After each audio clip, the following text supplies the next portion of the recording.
Namaste. In this podcast, I have talked about Moon Jupiter conjunction, Chandraguru Yuti. Moon Jupiter conjunction is just like sugar.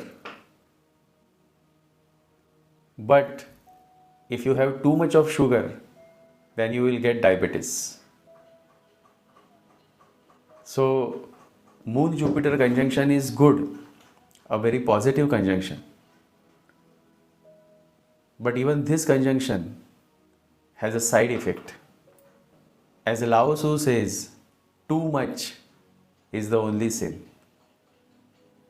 And this tendency of doing too much, being too good, then people start taking advantage of your goodness. And so,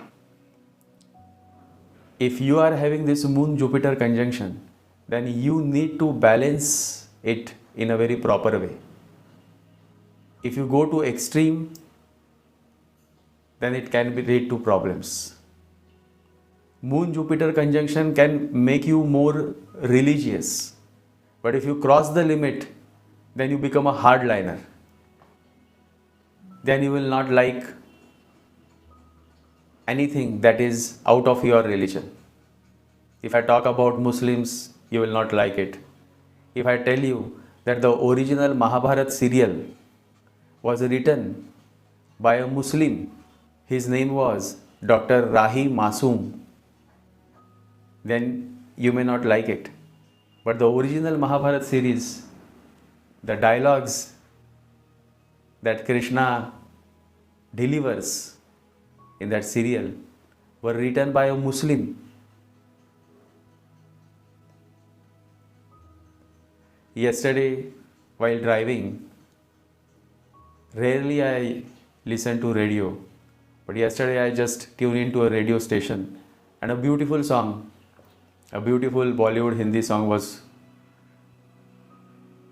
And listening to that song, the singer was singing it so beautifully, so beautifully. And I was wondering who is the singer. And then came to know that the singer was a Muslim. I think his name was Muhammad Faiz. So you should not categorize anybody by religion and then decide whether it is good or bad. That is another lesson for Jupiter Moon conjunction natives. It is good to have pride about your own religion, but you should also not disrespect other religions. And so, in this podcast, I have talked briefly about Moon Jupiter conjunction. And in the next podcast, I'll be talking about some more moon conjunctions. Moon Mercury conjunction, Moon Sun conjunction, and so on. But in this podcast, let's begin with Moon Jupiter conjunction.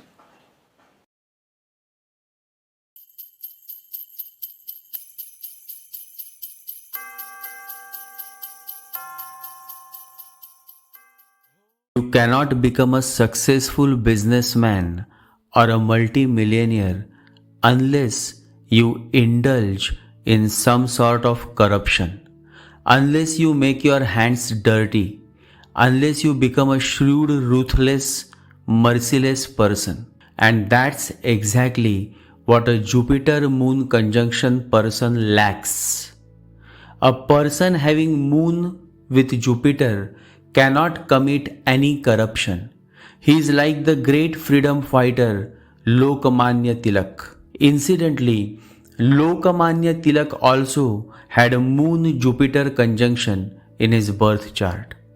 Mahatma Gandhi was far more successful politician than Lokmanya Tilak, and this is because Mahatma Gandhi had a Moon Rahu conjunction, whereas Lokmanya Tilak had Moon Jupiter conjunction.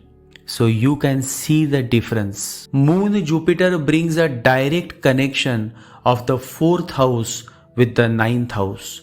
No matter whether the native is born in a poor family, after the age of 36, he or she gains a very good property, a big home, and is also blessed with many luxuries and conveniences. The most negative aspect of this conjunction is that the native finds it difficult to say no to those seeking help.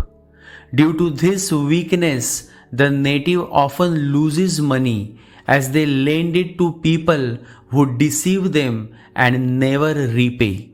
This conjunction may not indicate a hardliner, but the native is certainly a very religious person who takes great pride in their religion, customs, and traditions. This conjunction can cause issues in marriage if the marriage partner has Moon Rahu, Moon Ketu, or Moon Mars placement in the sign of Aquarius. The problem with this conjunction is that the native can become too religious, and that can become a major hurdle to his or her spiritual growth. Spirituality is beyond all religions, but when you are caught in the tight grip of religion, then you become a religious, racial bigot. Therefore, it is essential that the native avoids resorting to violence in the name of religion.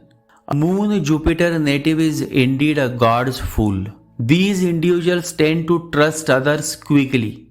While this unique quality blesses them with many good friends and makes them popular within their social circle, it also leaves them vulnerable to being deceived by many.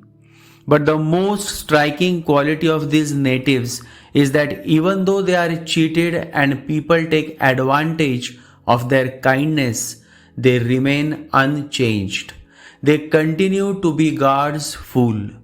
Perhaps this is why they are best known as Bhola, meaning innocent. Incidentally, Lord Shiva is also known as Bhole Shankar, innocent Shiva. You could say that these natives are much like innocent Shiva, embodying the same purity and vulnerability that define Lord Shiva's compassionate nature. Just as Lord Shiva, revered as Bhole Shankar or innocent Shiva, often faced challenges due to his innocence, these individuals too may find themselves dealing with the consequences of their trusting nature.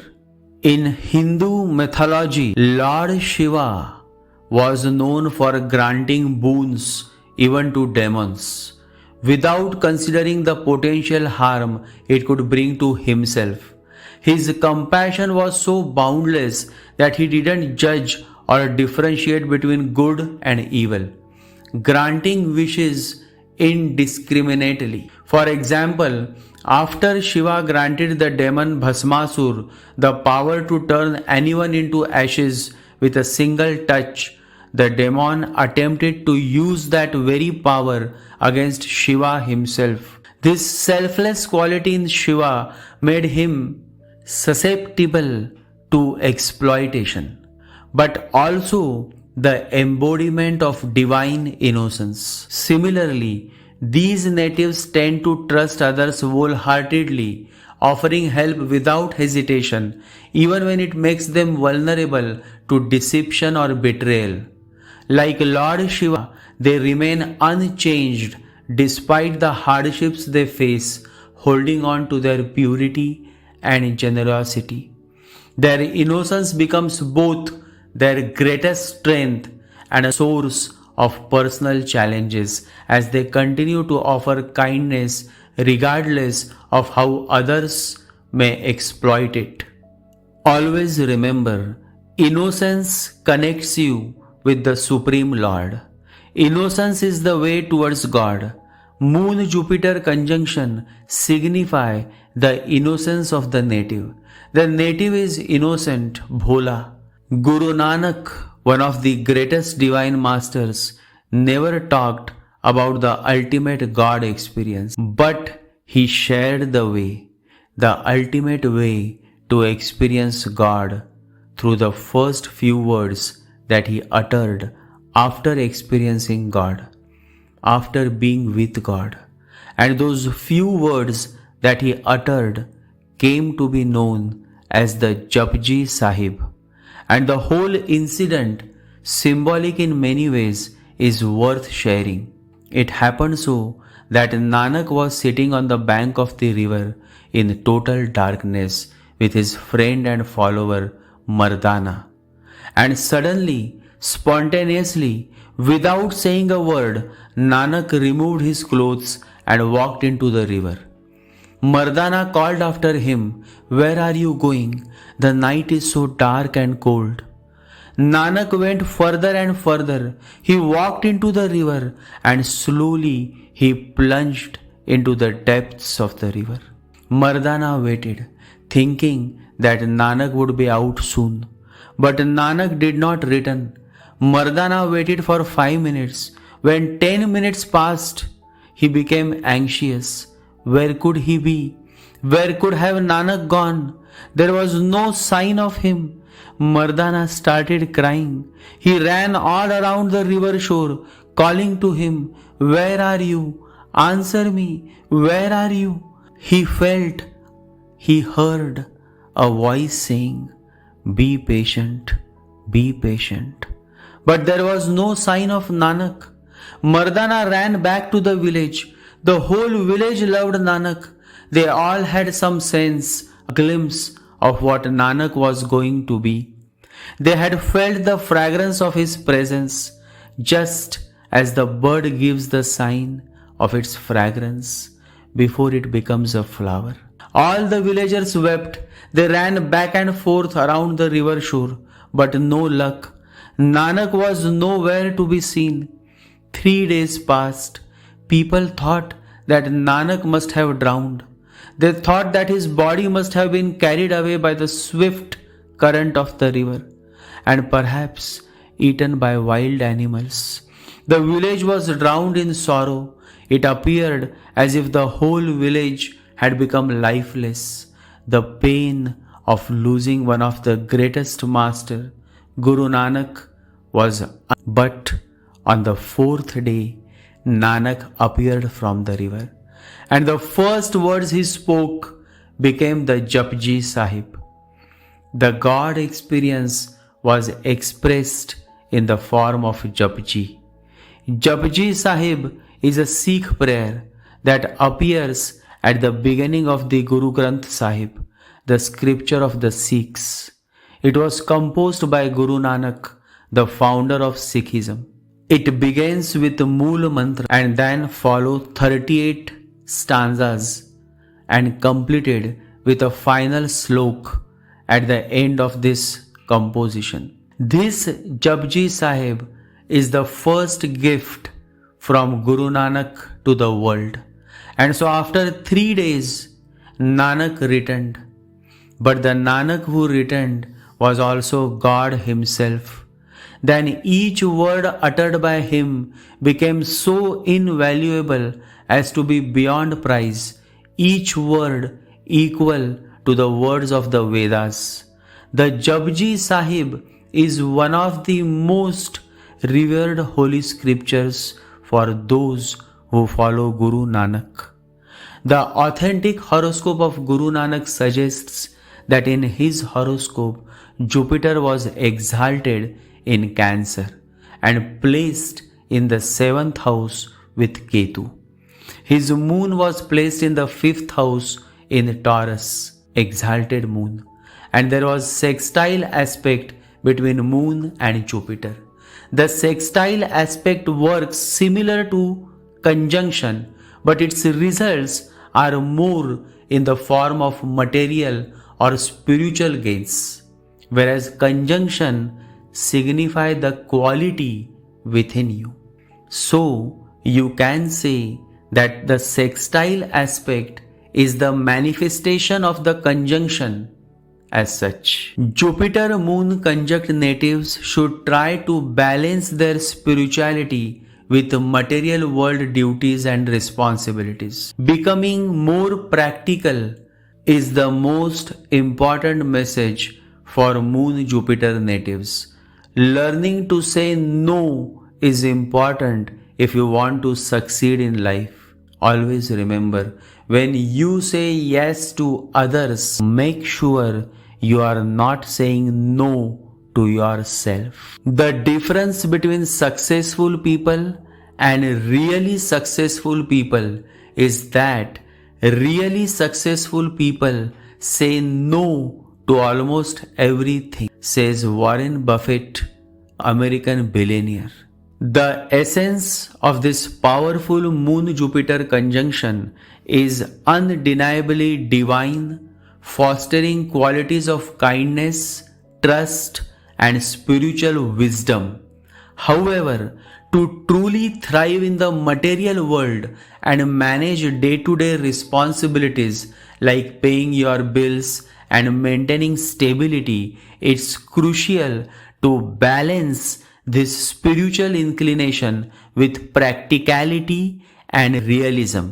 If you seek to grasp the true essence of spirituality, it's all about mastering the art of balance. Spirituality isn't about renouncing the world. It's about living in harmony with both your inner spiritual self and the external demands of life. To delve deeper into this concept, one of the greatest guides is Samartha Ramdas Swami, the guru of Chhatrapati Shivaji Maharaj and the author of the revered text Das Bodh. Das Bodh, translated as the realization of God's servant, offers practical wisdom for living a spiritually fulfilling life while remaining grounded in reality. Samartha Ramdas Swami emphasizes the importance of wisdom, discernment, and action, encouraging readers to approach life's challenges with both spiritual depth and practical intelligence. His teachings show that spiritual evolution doesn't mean escaping the material world, but rather thriving within it with clarity and purpose. Das Bodh, the great book written by Samartha Ramdas Swami, is available in English and is a must-read for anyone aiming to elevate the quality of their life by integrating spiritual growth with practical wisdom. It's not just a book, it's a manual for living life to its fullest, blending spirituality with action, wisdom, and grounded reality. Dive into this timeless treasure, Das Bodh, written 500 years ago, and transform your life one balanced step at a time. Jai Sri Ganesha, Jai Guru.